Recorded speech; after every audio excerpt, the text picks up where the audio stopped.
What's up guys, d-cell here, and today I want to talk about gearing in counterside. Now I still have a lot of people asking me questions about gear, where I'm farming it, how I'm getting my set bonuses for my counter characters, so on and so forth, and a lot of people just apprehensive about maybe deleting the wrong gear or gear that could be good potentially. So I just want to give my overall thoughts and tips on gearing in counterside global. But first guys, I'm happy to announce the sponsor of today's video, me. The sponsor is me. So if you like the video, hit that like button, consider subscribing to the channel, and leave me a comment. And hey, if you're like, I don't know what to say, I don't have anything to say, spam me with emojis, because that really helps with engagement and it helps with the YouTube algorithm. And, you know, I appreciate everything that you guys do. So first things first, let's get this out of the way. Stop farming gutter rat, okay? If you're still farming gutter rat, just stop. It's not worth your eternium. I know, hey, but you can get these advanced gear materials. Listen, guys, it's not worth it. There's so much more important things to be using and spending your eternium on than getting low-level gear. Seriously, guys, 90% of your account power is going to come from unit level. It's going to come from the star levels or the limit break, and it's going to be coming mostly from your levels and your skills, right? So if you don't have level 5 skills and you don't have a unit who is level 100 at least, that's really where your 90% of your account power is going to come from. So yeah, if you take anything away from this video, it is just know that your account power primarily is going to come from levels, skills, and limit breaks. So what should you be spending your eternium on? In my opinion, you should be spending your eternium on is Chloe's info search. The very first thing that you should be looking to farm is info. If you can clear Chloe's info search and it's up on the day, always clear it first. Always go in and clear the info stage.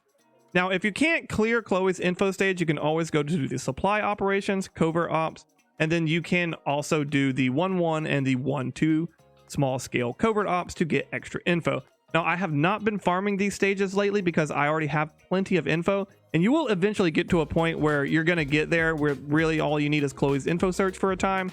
But yeah, you're going to want to farm these first and foremost because info is the single most important thing on your account, in my opinion. After you get your info out of the way, you're going to want to look and see if you have any events, any side events to farm.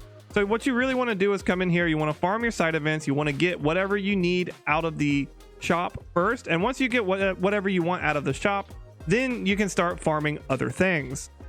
So I'm not really farming this side event anymore because I really don't care too much about that T5 gear. So what I would go from there is the side story. So from the side story, you want to farm units that you're going to want in the future. Kang is a perfect example of this. If you go in here, you're going to get 3 copies of her every day, and at I think 150 copies, you're going to get a free copy of her.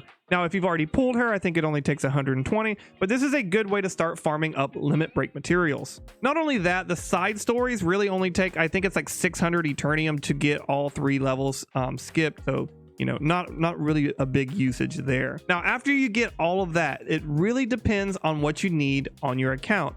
So what you're going to want to do is go back to supply operation and riot suppression.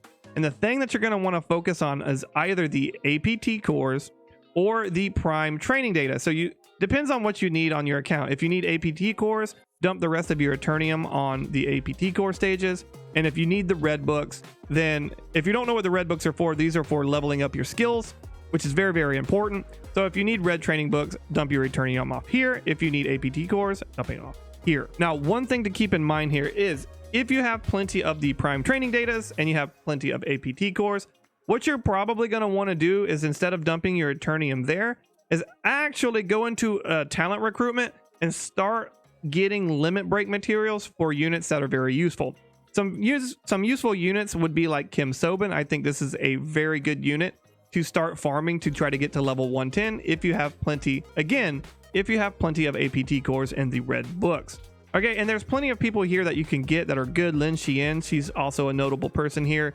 Kim Sobin, I think, is probably a really good pick for somebody to level 10 like first off of the talent recruitment because she's just insane DPS. But there's also Evelyn Keller here. That's not a bad idea as well. And even Ryan Ferrer, I don't know if I would really go to 110 him, but you know, he's decent in PvP. But the other noticeable mention here is Sylvia. So from here you have Kim Sobin, Lin Xian, Evelyn Keller, and Sylvia. These are all 4 very, very good units to have. So if you have plenty of those things, you can dump your eternium off here. And if you notice, I did not include credits there, and that is because in my opinion, you shouldn't really be farming for credits. Doing all of these things are going to passively get your credits up anyway. And on top of that, you should be setting up a farm team. So when you skip the battles in while you're using your eternium, you're going to be passively getting your account level higher by getting these units leveled up without using your credits. And then once you get to a point where you can get somebody leveled up, then you can go ahead and use your your experience books on them. But yeah, you should be using a farm team to clear all these out after you 3-star a stage. All this works in tandem, right? That's why I don't list credits in there, because in my opinion, you shouldn't be farming for credits. But I know, this is a gear farming guide. I just said don't use your eternium on farming gear. So where do you farm gear? You farm it in raids and you do crafting. That is the primary source of how to get gear in Counterside in the most efficient way. But one noticeable mention here is going to be the free contracts. And the reason why I bring free contracts up is because it might be worth it for you to at least clear task number 2. And the reason why I say this is because you're going to need Act 3 and Task 2 at least cleared if you get an Awakened unit to get all of the bonus quests for that Awakened unit. You're going to need Task 2 leveled up. And in doing so, you're going to get a ton of crafting material that you can then convert into like T5 gear, but we'll get into all that in just a minute. So the primary place to be farming for gear is going to be raids. And in my opinion, even after the raid is completed, and what I mean by completed is the plaque exchange, once the plaque exchange is completed, it's still important in my opinion to still clear some raids, because that's going to give you crafting tokens, and it's also going to give you chances at gear that you might need. And this can go all the way up to the T7 gear, so definitely do your support requests. And on this note, stop, for the love of God, doing level 130 Britra raids, because nobody in global right now can clear them. Just stop doing it. Now, so we're going to go in here and we're going to hit complete all, because I have a ton here to go through. And as you can see, we get a ton of gear, and I did get one cooldown set, although I do think it was for a soldier piece and I just don't need it. But yes, you can get a lot of gear and a lot of crafting tokens from doing this. All right, and so that's going to bring me to my second topic of today's video, and that is crafting in Counterside. So crafting in Counterside, really it's very simple. So let's go ahead and look at the HQ and go to the workshop. And if you notice, I only have 2 spaces unlocked. I really highly suggest only getting 2 slots. You honestly don't even need the 2 slots. But the reason why is, even though it's 300 quartz to unlock more, you really don't need any more than 2 slots, and I'll explain why in a minute. But you really need to understand that quartz is a very limited resource. So what makes this very important, especially if you're free to play, is as your account gets older, right? And as you start exhausting your ways of getting quartz naturally, your quartz reserves are going to start to dwindle down, and it's going to make it very hard to get awakened units. And awakened units will be far superior than getting a couple set bonuses here. So it's very important that you're using your quartz to get awakened units. So anytime you see something like this, oh, it's only 300 quartz, you need to immediately ask yourself, is it more important to get this thing than potentially not summoning for an awakened unit? Now, let's talk about crafting itself. You're going to want to focus T5 gear and mostly raid gear. You want to craft as much raid gear as you can and really get this is all luck, so it is what it is, but you're going to want to go with the T5 set here. Just know that this goes all the way up to T7 for the raid, but it is only T5 for the standard gears. Now, when I was talking about free contracts earlier, it's important to note that you can go to supplies and you can upgrade the standard gears. You can upgrade the training gears into standard gears, and then you can upgrade the standard gear into the advanced gear. And the advanced gear is what lets you actually craft the T5 gear. So this is why I really don't think you should be using your eternium on gutter rat, because you're going to get a ton of crafting material as it is. As you can see, I still have 980 of the T5 gears, and it only costs 80 a piece to do a 10 crafting of it, and I still have a ton to convert. Now, granted, you will need some conversion approvals, but you can get those from the shop and gear refreshing the shop if you're doing that. Now, why I was saying you don't need any more than 2 nodes is because when you do a a max crafting stack, you can use just one urgent crafting coupon to instantly complete it. You're going to be exhausting your crafting materials faster than you're exhausting your urgent crafting coupons. So on this note, it's pretty important to try to always craft at max stacks, because that's going to make you more efficient at your urgent crafting coupons. So as you're crafting and as you're farming raids and you're crafting gear, what should you be looking for? So in my opinion, what you need to be looking for, you need to be looking for sets that have attack speed. You need to be looking for cooldown. You need to be looking for HP, defense, and maybe a little bit of attack. Attack and defense aren't super important. HP, a lot of characters are going to use. The most characters are probably going to need cooldown, and there is a lot of characters that can also utilize attack speed. So attack speed and cooldown are like really what you're looking out mainly for. However, there are some circumstances here that you need to kind of keep in mind, and that is exclusive equipment.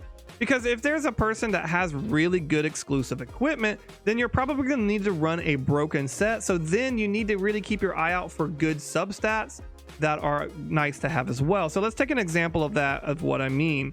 So if we look at Zhao Lin's exclusive equipment is crazy, right? Because it has a main of attack speed and it has a guaranteed attack speed substat. So this right here at level 3 is already 10% higher than what an attack speed bonus set would give you anyway. So you're going to want to run a broken set with her regardless. So to give you an idea how I could be upgrading her, is this piece right here is pretty trash for her. Yeah, it has like 1% skill haste, but we don't care about that. So let's go to change and see how I would hunt something for her. So what I would do is go to filters and I would hit stat number 1. And then I would probably look for something that has anti-ground damage on it and then see what I have available. And unfortunately, I have a piece right here that would be really good for her, but I have to put it on my Serapel because it is an HP set. My Serapel needs HP, obviously.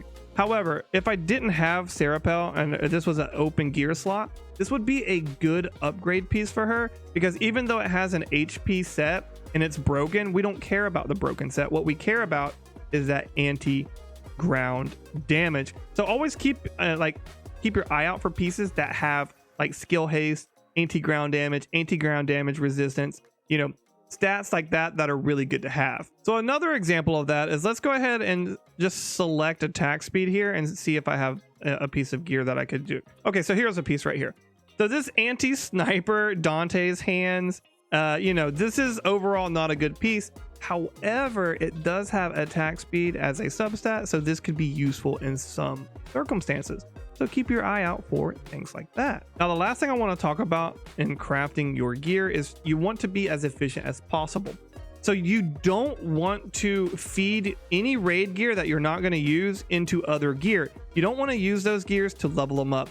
What you actually want to do is delete those gears so you can refund some more of your tokens to craft even more gear, and this will make you much more efficient at crafting gear and getting the things that you need while you're hunting down those elusive attack speed and cooldown sets, especially for counters. Now, another question I get a lot is, what the heck do I use gold binaries on? In my opinion, the best thing to use your gold binaries on is not exclusive equipment. It is your maze gear and your Gordius gear pieces. And the reason why you want to do this, I'm just going to go over this very, very briefly, is you want to create like a really good like cooldown set, or maybe even attack speed set with maze and Gordius gears, because then you can create a preset for that gear. So the ideal thing to do here is to craft a good cooldown piece through maze and Gordius pieces. That way you can create a preset. So if you didn't know, you can go in here, you can create presets. And once you have something done that you like, you can transfer this gear around to other units to, put on units that are in PvP that may have been up, or now they're banned and you need it on somebody else, or you need them to clear out some PvE stage or whatever. This makes your gear go much further than what it normally is, but just by using a preset and having that really good maze gear. And what makes maze gear so good is it's universal. It has that anti-ground damage on it. It has the anti-ground damage resistance. The Gordius pieces have the melee and the ranged damage resistance on it. So these are good pieces to go ahead and build up with your gold binaries. Don't waste your gold binaries on exclusive equipment or anything else, really. build your maze pieces up first, because that's going to be the most useful. And the last thing to talk about really is what to actually craft. If you don't know what to craft, in my opinion, the best thing to craft is to go for accessories. So if you're like, I don't know what to craft, I have so much to do, and you don't know where to start with your accessories. And the reason why I say start with your accessories is because it's going to take a much longer time to get a completed set accessories. So let's say you're going for cooldown pieces, you're going to need 2 accessories as opposed to just 1 weapon or 1 armor piece as you're crafting. So if you don't know what else to craft, and you just like, you just don't know where to start with accessory pieces. Beyond that, it's largely going to depend on what you're hunting for. So one of the things that I'm hunting for right now is my 4th cooldown set piece. So what I need for that 4th cooldown set is 1 more weapon. I'm missing a weapon for my Evelyn Keller. I have one on Young Harem, I have one on my Yuna, I have one on my Claudia, but I have yet to find one for Keller. So right now, that's what I'm going to be focusing on, is for weapons until I get that weapon slot that I need. And again, this is going to be different for everybody. As you can see, I've pretty much fleshed out a lot of my characters as far as like passable gear goes. So now I'm going to be looking for specific things for specific characters. But if you don't know where to start with accessories. And once you get a 2-piece, set of whether it's attack speed or cooldown, what you're looking for, then move on to weapons, and then move on to armor, so you can get those set bonuses fleshed out. But hey guys, that's going to be it for today's video. I hope you found it enjoyable. I hope you found it helpful. And if you have any other tips of your own, definitely let me know in the comments down below. In all honesty, guys, definitely make sure that you're building up your units first. Don't stress yourself out too much on gear. Gear is not the biggest portion of your account power. You have to understand, unless you're really at a high level rank in RTA, a high level rank in PvP or PvE, I mean, you're really not going to be struggling for that top 10%. And at that point, you're pretty much going to be battling against whales anyway. So honestly, play at your own pace, guys. Summon and craft at your own pace. And I can tell you right now, it'll be a much more enjoyable experience instead of sitting there fretting and afraid to do anything. Just go ahead and just play at your own pace and get what you need done. And with that, guys, I'm going to get out of here. Have a great day, and I'll see you in the next one.